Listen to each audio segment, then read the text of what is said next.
Cadets of Space, and welcome aboard the science fiction quiz show with a price on its head and 47 bounty hunters on its tail. I'm Greg Proops, your most high commander, and this is my immense wall of hair.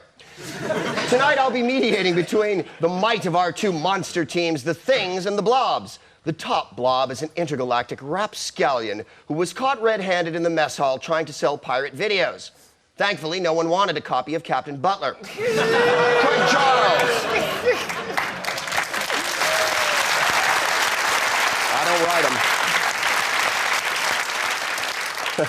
Boosting Craig's firepower, his feisty first officer and kittenish commandant of Cosmic Cool, Sarah Cox.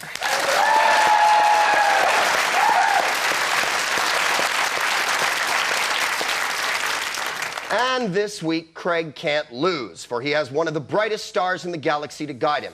As Pavel Chekhov, he was capable of captivating audiences on the mother of all ships. And to kip it all, we've kiptured him for your pleasure. The man who put the kip in Kipton, Walter Koenig.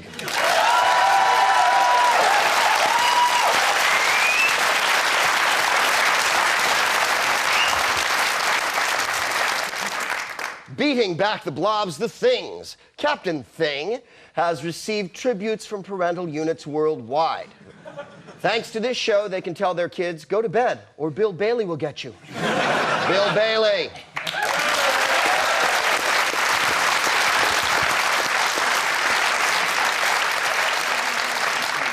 Bill's first officer is from Babylon 5, but to her squadrons of fans, she hails from the planet current holder of the Pavel Chekhov Award for Sexy Russians in Space, Claudia Christian.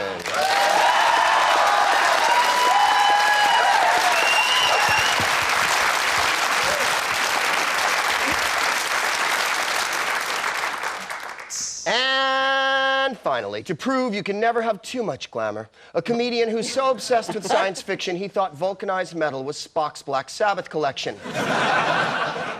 John Maloney.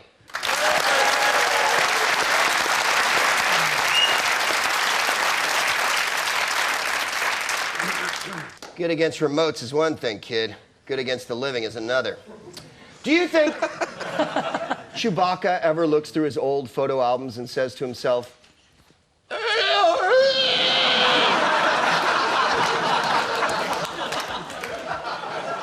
Photon Photos picks up on long-forgotten sci-fi moments and invites the crews to provide them with meaning. Fingers on phasers.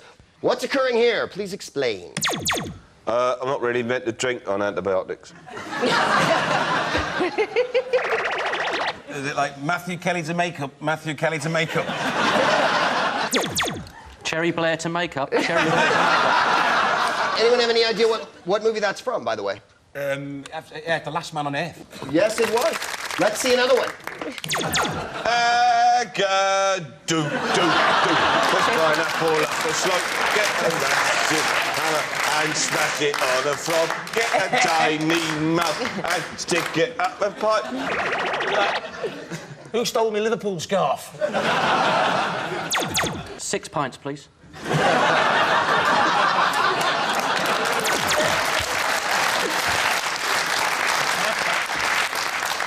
What film was that from? I would like to tell you. Terror from Space.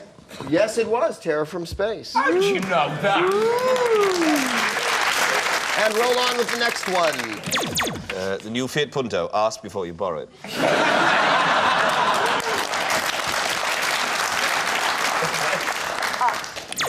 Are you a fan of the Stranglers? Nicole! Papa!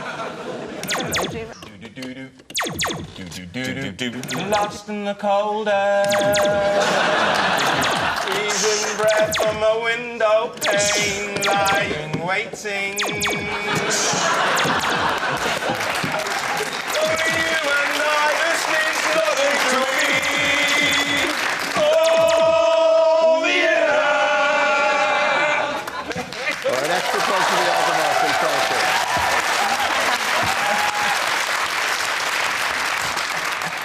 And one more. Oh, God, no. Help me, for God's sakes, help me! I need another one for balance!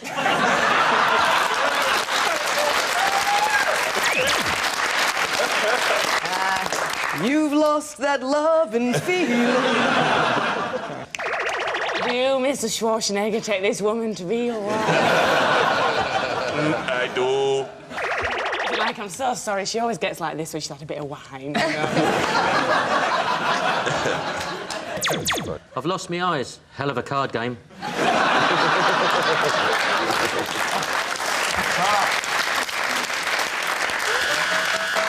That is the end of that, and that was The Colossus from New York. A fine motion picture, I'm sure, that's available in still form. When Klingons go on holiday, do they go to kick your buttlands? Space is infinite and can absorb that joke. In Mind Your Klingon, I cough up a Klingon cliche, our crews chew it over and spit it back to me in English blobs. Here we go. And this is not easy for me, nor will it be for you. Chop da viskri, in gan subulu ya val unhakus dumpus. It's obviously some joke, though. It is. That's great. It's great. Is it a Klingon gag, is it? Yes, it is. What is it then? Oh, well, it's not translatable. That is exactly correct. Well, I'm going to have to defer to him because he was on the show. And I almost said it like those. He was on the show.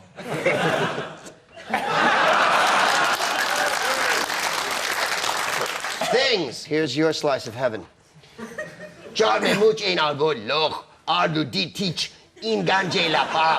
Northern Club Klingon comedians, isn't it? Yeah. It's Klingon, right?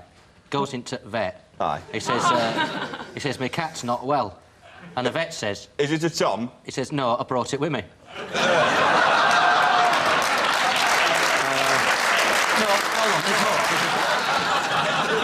I like your answer, but the answer is no one beats a Klingon in a stare-out contest. Except perhaps Bill Bailey. It's becoming increasingly difficult to distinguish heroes from villains. Let us now hark back to more innocent times, when the Gordons were flash, the Mings were merciless, and the storylines bit the big one. I will now show each team a death-defying climax from a science fiction serial and ask them, how did they get out of that? The Blobs, you're first in the popcorn queue. He's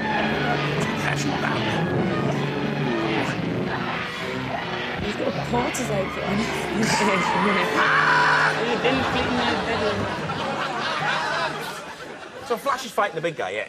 And they fall down a mine shaft, and does Flash land on top of the fat guy and bounce all the way back up again? And does that Possibly, yes. There could have been another fat guy hiding in the mine shaft for all we know.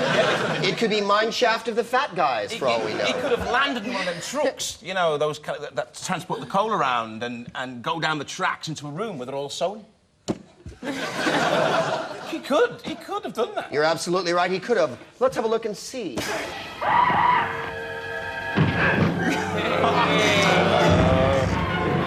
Luckily, there was a rat there. Yeah. Lucky old Flash, eh?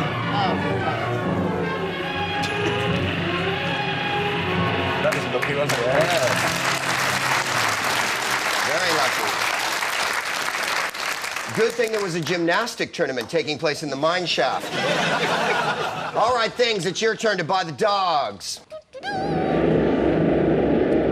at that syrup. No, look at it. Flying down there. Oh, I can't get out. Stomach acid. Oh, what are we going to do? Run away. Oh, we can't. Oh, wait, Something happens, they get out. Very possibly. They press a button and the whole back wall goes like secret wall. spins around Secret there. wall, secret Yeah. wall. Does it- Secret wall. Secret wall? Secret No, wall. I reckon No? the director says cut, and then they just go for lunch. Yeah. There you go. No, take the All mask right. off. Yeah. How'd they get out of that? I think Let's they see how close accidentally- you are. Maybe we can get out along that side. Come on that tank. What a good idea.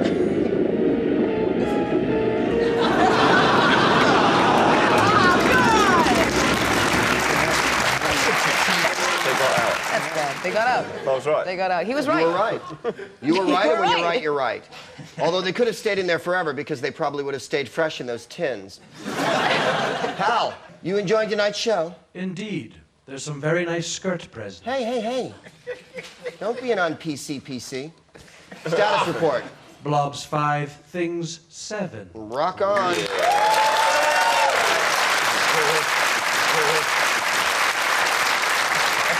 The guys on the observation deck tell me we've just been caught on the Lightspeed camera. While I go to sort it out, enjoy this little brain expander. Which science fiction movie featured this duo? Don't touch that dilithium. Back in a parsec.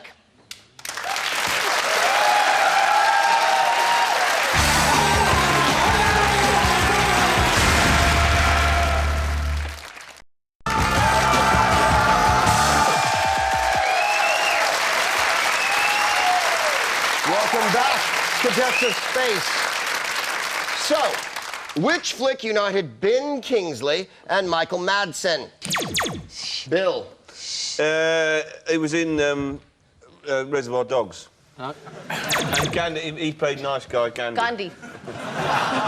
Nice guy Gandhi. It was Yes? Species. Species. It was the movie Species. Space Oddities attempts to explain away the untold mysteries of the universe, such as, if Yoda's so wise, how come he didn't take 1% of the gross like Alec Guinness? Each team gives 3 descriptions of an alien object. 1 is factually true. 2 are humongously bogus. Can their opponents tell which is which? Things. What in any number of worlds is this? Please explain. That's easy. This is actually from an episode of Lost in Space. This was my friend Mr. Nobody. And if you recall, Penny befriends Mr. Nobody, and they go into a cave. Nothing like that. And they get on really well. Anyway, Mr. Nobody gives her this diamond, and that was his gift. It, proves the moral that basically if you talk to strange aliens in strange caves, they might give you an incredible gift. It hasn't worked for me yet, however, I'm still waiting. That's what it is. It's from Lost in Space, Mr. Nobody's gift. I saw it when I was 8. Brilliant, good memory. Bill Bailey. This is the crystal that is used by Mr. Freeze in Batman and Robin. And the person is Arnold Schwarzenegger, obviously, whose catchphrase was, "You're not going to take me to the cooler."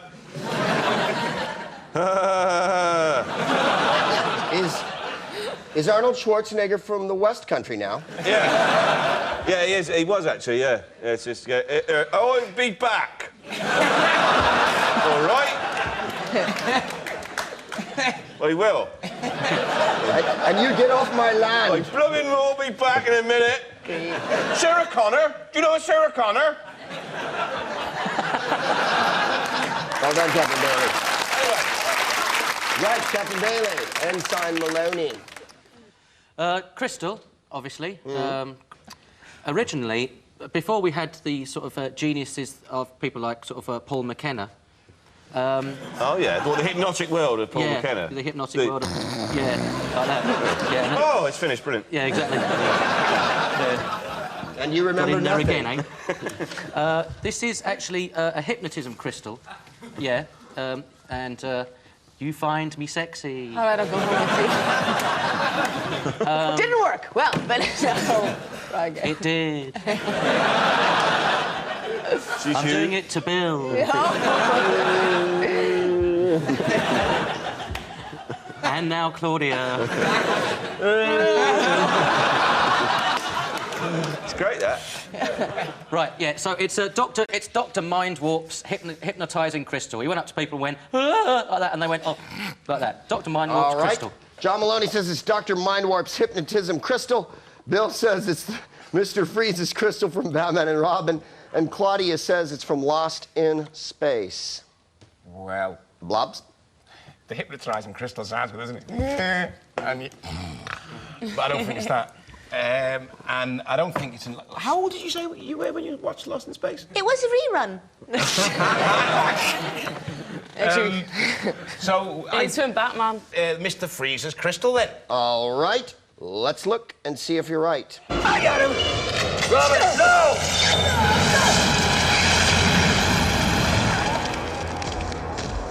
Stay cool, bird boy. Fool bad boy.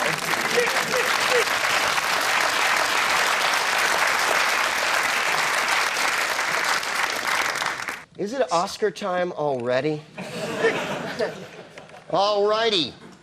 Blobs, here is your space oddity. Ensign Koenig. Oh, my God. Oh, God. I remember this so well. Frankly, No, really. This is from an episode called, a Star Trek episode called Paradise Unfulfilled. And the reason why I remember it is because the only episode where Captain Kirk didn't get the girl. And what happened was, this was a probe, and it came aboard the ship. Chekhov is the first one to notice it. At the same time, Uhura receives a distress signal. It was a remarkable episode. And,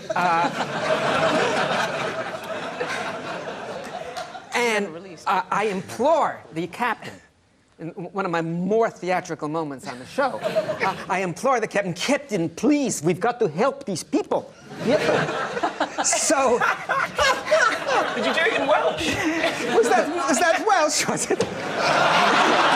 I know it's never been Russian. It's just something I make up. I think we'd all like you to do it again, actually. Captain, please, we've got to help these people.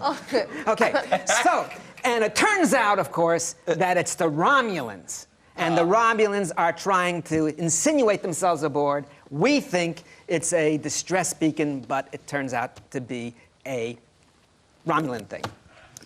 A Romulan thing. All right. Oh, Romulan thing. I don't know. It's just a Romulan thing. Captain Charles, if you will, and I believe you will. Okay. With much less bidding than that. Let's talk about time. Time is a concept invented by man, probably a Swiss man. Well, no, I mean, man needed an order in which to define his life, so he invented the watch, and then he put a picture of Mickey Mouse on it. Still, that's progress for it. This is a time machine. And when you think of, like, time and science fiction, you'd not normally think of Jerry Anderson, but this is actually from Fireball XL5, and these rotors, when they spin round enough, they cause a rent in the fabric of time, and your little puppet just gets shot into the past or into the future, wherever he's going. So it's actually a time machine, the rotors from a time machine in Fireball XL5. All right. No, it's not. Okay. Obviously. Oh, you're giving my game away. Right, it's actually from the first great sci-fi smuggling movie called Space Pirates. And the spaceship was called Impulse. Oh, yeah. Yes. So instead of getting into big dog fights, these people used to rush up with big bunches of flowers for you, like, I just saw you passing, sort of thing. No, but they're space pirates. They used to steal things from the ships, and when they got into a big fight, instead of using the brakes, they'd use this as an anchor. So it's basically from, it's a cosmic space anchor. All right, that's Sarah's anchor of the week. That was your joke. That was your joke. Craig says it's a time machine from Fireball XL5, and the inimitable Mr. Koenig says it's from Star Trek and it's a distress beacon. Things, what do you think? It's so convincing, though. Yeah, I mean, I think the three of them were just unbelievably realistic and convincing, and it's a difficult decision. And that moment when he talked about the fact that Kirk didn't get the girl, Yeah, there was a little bit of bitterness there. Yeah. It really was. Just a little edge crept in your voice there. Just a little. And it seemed to me that was very true. And I don't believe the puppet time warp. Well, I don't buy anything Craig says, but, you know, that's... And what was the other thing? It's an anchor. An anchor. Oh. You weren't listening to her, you were just looking at her. She's beautiful. Oh. God. Typical man. I reckon Walter was so convincing. Yeah. All right, you think it's Walter's answer, the distress beacon from Star Trek. Let's see if you are correct. No, obviously not. That was fast. It is Star Trek. Yes, Star Trek. Time machine from Fireball XL5. Very good. You should have believed Captain Charles. Hal, how's it going? Funky Daddy-O, everything's hip to the groove. Who programmed you, Huggy Bear? Status report, please. Blobs 12, things 10. Well, there you are.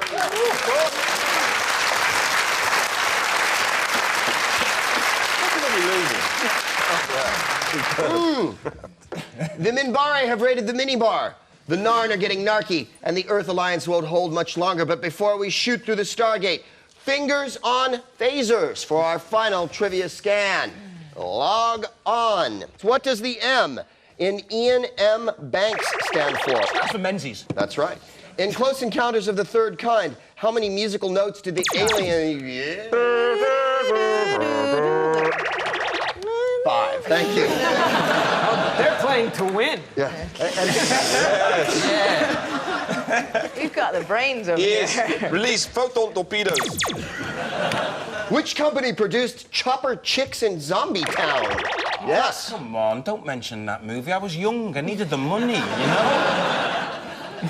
It's a trauma film. Trauma. Movie. Yeah. Whose soon-to-be-published autobiography is entitled Beaming Up and Getting Off?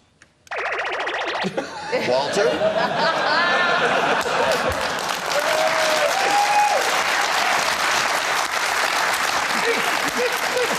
That is correct. It's George Takei.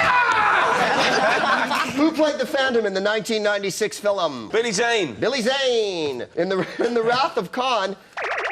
Oh my God! You haven't even waited. Oh, I'm sorry. Go ahead. Go But ahead. yes, it is you. In the Wrath of Khan, Chekhov is made the first officer of which ship? The Hindenburg. Wasn't it the Robin Reliant? Very close. Queen Mary? You're a kook bag. No one told me you were from the planet. The U.S. USS Reliant. The USS Reliant is correct. Name the 5 major solar systems in Babylon. Who was that? Sarah. Bolton, Bradford, Leeds, Wigan.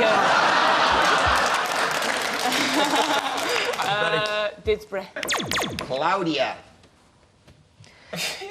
After 88 episodes, I should know this one. The Earth Alliance, the Minbari Federation, the Narn regime, the Centauri Republic, and of course the Vorlon Empire. Incredibly correct.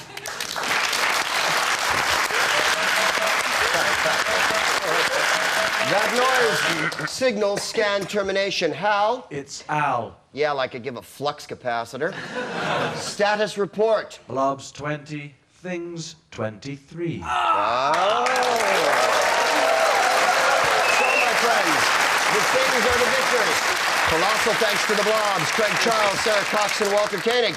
And the things, Bill Bailey, John Maloney, and Claudia Christian. This is Greg Proops, your most high commander, saying, we're all very tired, and no one trusts each other anymore. Let's just sit here for a while and see what happens. Peace out.